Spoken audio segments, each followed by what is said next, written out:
नमस्कार, स्वागत है आप सभी का एस्ट्रो एसपी में। मैं हूं शुभम पांडे। समय को देकर धन तो कमा सकते हैं, लेकिन जरा विचार कीजिए कि क्या धन देकर जीवन का एक क्षण भी कमा सकते हैं। अगर ऐसा होता तो जितने अमीर लोग हैं वो मरते ही नहीं। जीवन अनमोल है, जीवन ही अनमोल है सिर्फ दुनिया में, और कुछ अनमोल नहीं है। सब कुछ पाया जा सकता है यदि जीवन रहे तो। आइए आज हम एक गंभीर विषय पर चर्चा करेंगे।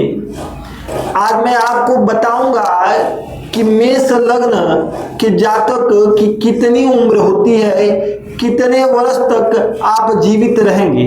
अपनी कुंडली देखकर इसे आप जान सकते हैं। यह चर्चा 12 लग्नों के लिए होने वाली है। आज पहली लग्न मेष लग्न की चर्चा मैं कर रहा हूं। यदि आपके भाई बहनों के माता पिता के घर में किसी व्यक्ति का, किसी सगे संबंधी का यदि मेष लग्न है तो आप अवश्य इस वीडियो को देखिए। और यदि आपकी रुचि ज्योतिष शास्त्र में है, ज्योतिष को समझते हैं, जानना चाहते हैं, तब आप इस वीडियो को देखें। अन्यथा क्षमा चाहता हूं, आप चले जाइए वीडियो को छोड़कर। अपना समय व्यर्थ करने की कोई आवश्यकता नहीं। यह वीडियो ध्यान पूर्वक देखिएगा, और अगर हो सके तो एक पेन, एक कागज रखिए। जो पॉइंट मैं बता रहा हूं उस बिंदु को आप नोट कर लीजिए, या वीडियो को स्लो मोशन पे चला कर देखिएगा। एक एक बात आप नोट करिए, कुंडलियों पे मिलाइएगा। यह 100% परीक्षित नियम बता रहा हूँ। ज्योतिष शास्त्रों का उन नियमों को मैं खोज के लाया हूँ, बहुत गंभीर उस रिसर्च करके लाया हूँ, जिसे जानकर आप किसी भी व्यक्ति की जिसकी मेष लग्न हो उसके आयु का अनुमान लगा सकते हैं कि कितने वर्ष वो इस धरा पे रहने वाला है, उसकी आयु कितने वर्षों की है। देखिए, मैं कुछ चीज नोट करके भी लाया हूं, क्योंकि बहुत चीजें भूल भी सकती है। पहली बात जान जाइए कि मेष लग्न में शुक्र मार्केश होते हैं, परंतु यह प्रबल मार्केश नहीं होते हैं। बुध इस लग्न में अरिष्ट फल देते हैं। इस लग्न में मंगल जातक को आयु प्रदान करते हैं, आयु की रक्षा करते हैं। अब हम जानते हैं कि इस लग्न में आयु की गणना कैसे करें, तो आप इसे नोट कीजिए कि यदि मेष लग्न की कुंडली हो, मंगल और सूर्य अष्टम भाव में विराजमान हो, देवगुरु बृहस्पति कर्क राशि में चतुर्थ भाव में उच्च के होकर विराजमान हो, तो ऐसा जातक 100 वर्ष का स्वस्थ जीवन व्यतीत करता है। अपने नाती पोतों को देखकर ही मरता है। दूसरा पॉइंट नोट कर लें कि मेष लग्न की कुंडली हो, मंगल और सूर्य दशम भाव में विराजमान हो, इसके साथ ही केंद्र में अथवा त्रिकोण में देवगुरु बृहस्पति विराजमान हो, तो ऐसा जातक भी 100 वर्ष की आयु व्यतीत करता है, 100 वर्ष तक जिंदा रहता है। तीसरा पॉइंट नोट कर लें, मेष लग्न की कुंडली हो और इस लग्न में पंचम भाव में चंद्रमा विराजमान हो। ज्योतिष शास्त्र कहता है कि पंचम भाव में चंद्रमा विराजमान हो और देवगुरु बृहस्पति त्रिकोण में विराजमान हो, अर्थात या तो पंचम भाव में विराजमान हो चंद्रमा के साथ, या नवम भाव में विराजमान हो, तब भी ऐसा जातक 100 वर्ष या 100 वर्ष से भी अत्यधिक आयु को प्राप्त करता है और जीवित रहता है। ऐसा जातक निरोगी भी होता है, कोई गंभीर बीमारी भी ऐसे जातक को नहीं होती है।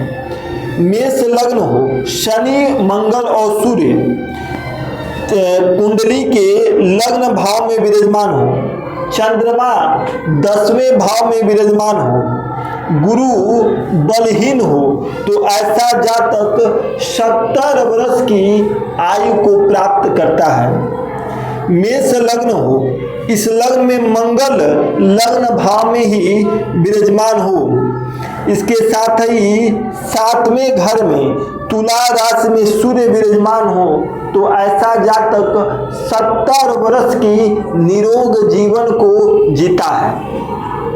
मेष लग्न हो और इस लग्न में पंचम भाव में मंगल विराजमान हो, इसके साथ ही 7वें भाव में तुला राशि में सूर्य विराजमान हो तो ऐसा जातक 72 वर्ष की आयु तक जीवित रहता है और निरोग जीवन जीता है। अगला पॉइंट है कि मेष लग्न हो, अष्टमेश मंगल 7वें भाव में हो।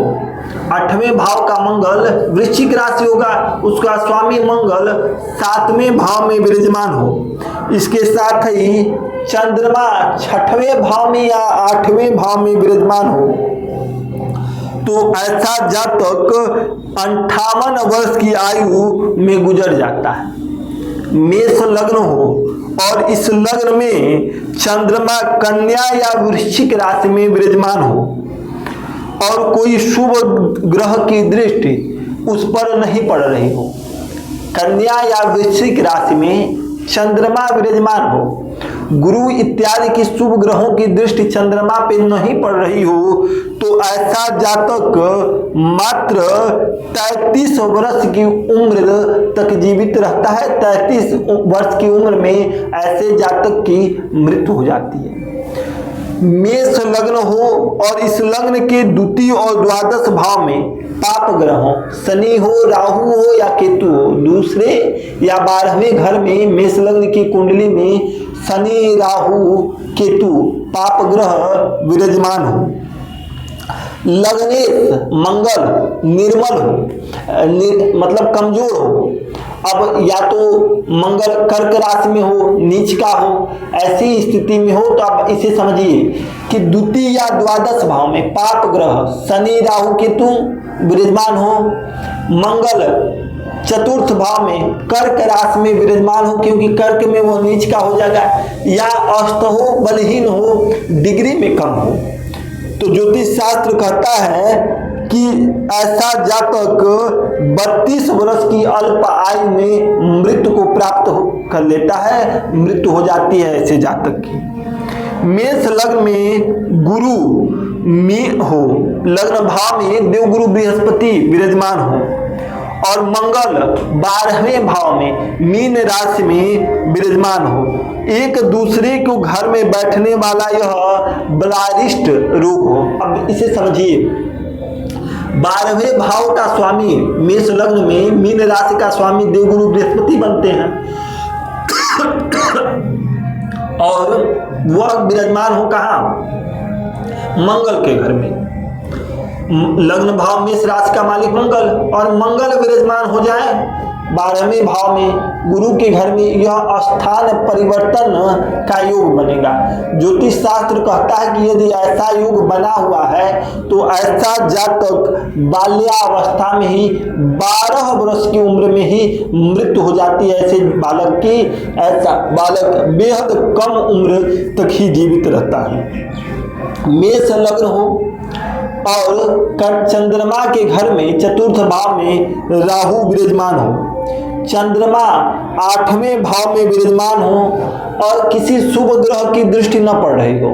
बात को समझिए, चंद्रमा पर गुरु इत्यादि की दृष्टि न पड़ रही हो, अब गुरु द्वितीय भाव में न हो और चतुर्थ भाव में राहु विराजमान हो तो ऐसे जातक को भी बालारिष्ट रोग होता है, मतलब बाल्यावस्था वाला ही रोग हो जाता है। बाल्यावस्था में ही गंभीर बीमारी हो जाती है और तब ऐसा बालक 8 वर्ष की अल्प आयु में ही मृत्यु को प्राप्त हो जाता है। वैसे बालक की मृत्यु हो जाती है।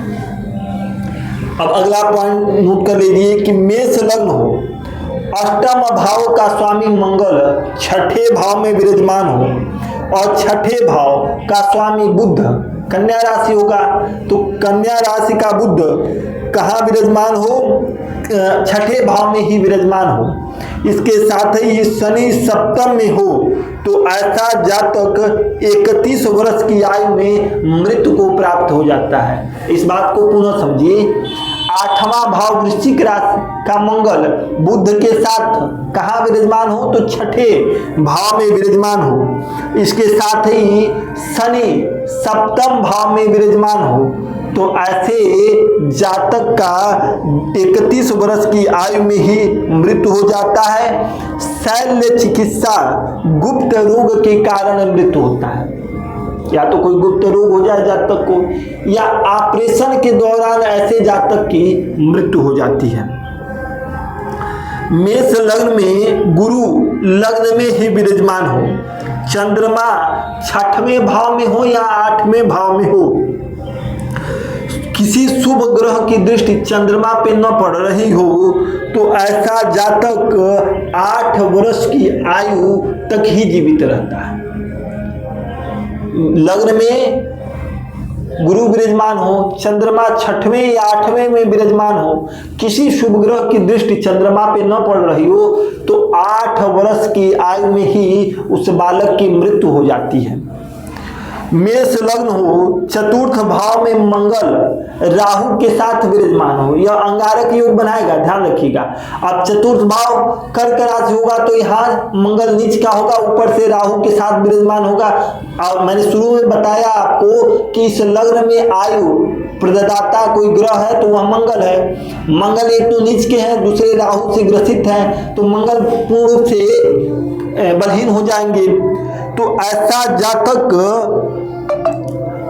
चतुर्थ भाव में होने के कारण जन्म लेते ही उसकी मां मर जाती है। ज्योतिष शास्त्र कहता है कि मातृघातक होता है, या तो ऐसा जातक के कर्मों से मां मर जाए, या जन्म लेते ही ऐसे बालकों की उसकी माता की मृत्यु हो जाती है। एक बात और ध्यान रखिएगा कि मेष लग्न हो, शनि राहु के साथ या केतु के साथ लग्न भाव में ही विराजमान हो, तो ऐसा जातक भी मातृघातक होता है। ऐसे जातक के जन्म लेते ही उसकी माता या जन्म के 1 वर्ष के अंदर उसकी माता की मृत्यु हो जाती है।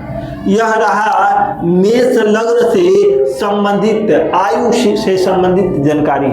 यदि आपका कोई प्रश्न है, कोई प्रश्न आप पूछना चाहते हैं, तो मेरे दोस्तों आप मुझे अवश्य कमेंट करें अपना प्रश्न, अपना बर्थ डिटेल। मैं 100% आपके प्रश्नों का जवाब दूंगा। मुझे दे इजाज़त। नमस्कार। जय माँ भगवती।